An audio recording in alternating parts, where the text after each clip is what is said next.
Just want to start this story by saying that I had a really, really good upbringing. My parents are fantastic. Didn't have any problems with them at all. You know, they took us travelling. It was fantastic. We moved to South Africa when I was a child, and everything was going swimmingly until I was about 8. And then I was abused by a friend of the family. That wasn't so great. That completely turned my life on its head, and it changed me forever. I found it really hard to trust people. We left South Africa when I was 10, and I didn't tell anyone that it happened until I was in my mid-30s. So I carried that with me for a long time. I couldn't make friends. I found myself awkward in social situations. I'd get really upset when I felt like people were going to leave or move away from me. And, you know, I carried that for a long time, and I fast forward to 1987 when I was 15, and I fucking hated school. I couldn't stand it. From the moment I was abused to the moment I left at the end of year 10, I just hated. I couldn't get away from that fucking place. Anyway, I was in a process of searching, trying to find who I was, because I had no idea. That part of my brain was blank, and my brain had been changed forever, I guess. So I was pretty left-wing. I've come from a long line of communists and socialists, so I was trying to find a place where I could fit with my kin, you know what I mean? People who had the same beliefs as me and that sort of thing. So I kind of, sort of morphed in and out of styles and political groups and all that sort of thing until I found myself in the anarcho-punk movement here in Perth. Yep, it was great fun. It was really, really good. And I realised that a lot of those people that surrounded me that I'd made friends with were a lot like me. Most of them had had similar shitty situations to me. They all shared the same values. We helped each other out.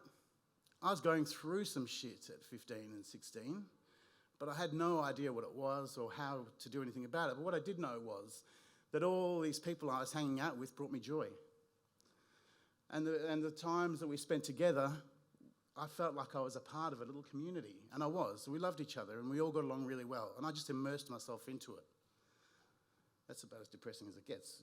I promise it's going to be funnier.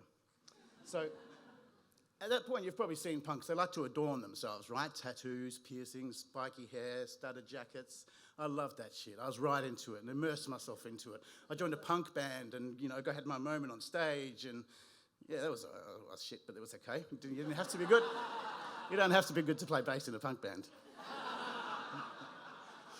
Anyway, so one of the things that we found back, I'm thinking now, maybe 1989, 1990, was that there were no piercing studios in Perth, but we wanted to stick things in our bodies. We wanted to poke holes in each other. That sounds a bit creepy. Anyway, that aside, we used to use sewing needles and sharpen them on emery boards, make our own homemade jewellery out of silver wire. Nothing dodgy about that. Anyway, as I started to evolve as a punk, I kind of ended up into deep ecology. I had dreadlocks and spent a lot of time in bare feet, protesting in the forests. It was great fun. It was really, really good. And then around that time, a book hit the shelves. It was called Modern Primitive. No one heard of that? Good. It was an anthropological exploration of body modification over the years and in different cultures, and even, in modern times. So there was a whole bunch of things that me and my friends saw and was like, holy fuck, look what he's done to his dick. Looks like a janitor's keyring. But secretly we all liked it. So we wanted to, I found, I was reading this book, and in this book, people were talking about how they were transcending pain to get to a bigger universe and become connected to the ether. And I was like, fuck, that sounds really familiar. Because I'd been on a massive enthusiasm for magic mushrooms and acid for a couple of years, and I'd transcended shit as well. And I said, I've got to try this piercing business. I mean, I'd already pierced my ears and my belly button, and I made a mess of my nipple, pierced it twice, but that's all right. No, it sticks out all the time, just the one. Anyway, so exploring this book, I thought this is really, really interesting, and there were some people that were, really amazing and done this stuff to themselves, and we thought, there really is no limits now. So I got my hands on, again, no piercing studios in Perth, none. No internet at this time either. I got my hands on 100 syringe needles. They were quite big, thick things, 16 gauge, and this normal sleeper would fit inside them, so you could pierce with it and then just push the sleeper through. Easy, no problem, easy. And I looked at this book and I thought, I'm really enthused about this. I'd been getting a few tattoos. I felt really good. I really felt the feeling of it. I felt like I was moving stuff within my psyche. And then I thought, what next steps do I have to take? Downstairs. So I decided, look, I'm gonna have a look through this book and see what kind of penis piercings there are in existence. They had amazing names: Prince Albert, Frenham Ladder, Gooch. So I was really keen, and I went through the book and I decided I'm going to try and do this. Right? If you imagine this is a penis, there's a thing called a frenum, right? So just if you imagine this is the heart-shaped bit here of the penis. And then there's that little line, kind of looks like a scar, but it's not. The frenum ladder is piercing through that. So it looks like a ladder going down your penis. Brilliant. Who would have thought of that? What a genius.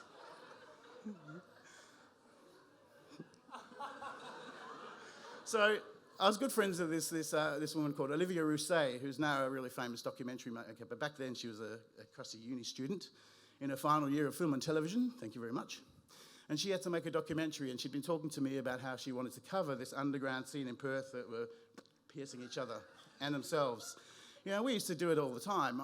All of the piercings I had, and there were 13 of them, I did on myself.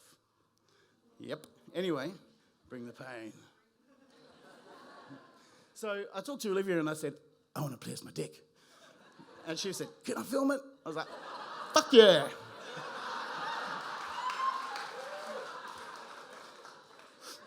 Anyway, I was a lot more braver back then. So, I was ready for this, and I said, I'm going to put on a fucking performance. It's going to be brilliant. So Olivia came over with her friend Mel, who was a sound person, and just picture this, right? So I'm sort of looking for my back door. There's Olivia sitting on the grass with a camera, and I was going to do a big walk-in, like wrestlers. Anyway, a bit different. Anyway, so I saw Olivia and Mel in the yard, and I'd prepared myself. I was really fucking high. I had no fucking idea what I was doing. I hadn't thought about it at all, how I was going to do it. I just thought, I'll be fine. I've pierced my nipple before. I made a mess, but that'll be right. Anyway. So, there I was. Great. And Olivia said, action. And there I am, waist-length dreadlocks, naked.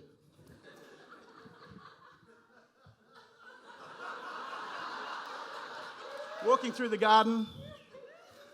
Sat down in the lotus position on a beautiful night, kind of like this, but fancier. And it had incense sticks on each corner, like the compass, and, Anyway, I'd made sure that I took precautions and made sure that it was all safe, so I doused myself in sage smoke before I went down.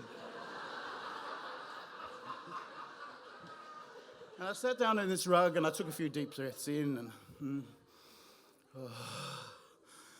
I thought, there's every chance I might do more than one. So I'd actually had this prepared in some eucalyptus oil, 3 needles and 3 sleepers. Yeah. So, sat down and I mumbled some shit about transcending pain, and gets you to another place. And maybe our bodies aren't so earthbound that we think they are. I was only 20. So I was just said, like, right, here we go. I had a cork, I had some needles, sleepers. I grabbed my dick. I was like, oh, fuck, it's on the other side. So I twisted it around. And I was like, yep, there's the line, there's the 2 dots. I've only got 2 hands, and there was no one else to hold the cork, and I don't think anyone really wanted to. So I put the cork up against my thumb and then pressed it against my skin. And I could see that there was a dot there, and I was like, here we go. And I sort of looked at it, and as the needle got closer, I said, what the fuck am I doing? But I had a bit of an ego back then, and I thought, I can't pull out now. So I just went, oh, pushed it in, oh, and felt it go right into the cork. And then I let go of the cork, and it just stood there on the end of the needle. There it was. And I was like, ooh, that felt fucking great. And my hand was shaking. I was like, I'm all right, I'm okay. Anyway, and I pulled out the sleeper, and I was like, ooh. I put it into the end of the needle, pushed through, and pulled the other bit. Oh, no, it went perfectly. And I closed the clasp, but not proper piercing jewelry at all. It was a fucking silver sleeper, but still, it was all right. It was only in my dick. And it's just like elbow skin. Anyway.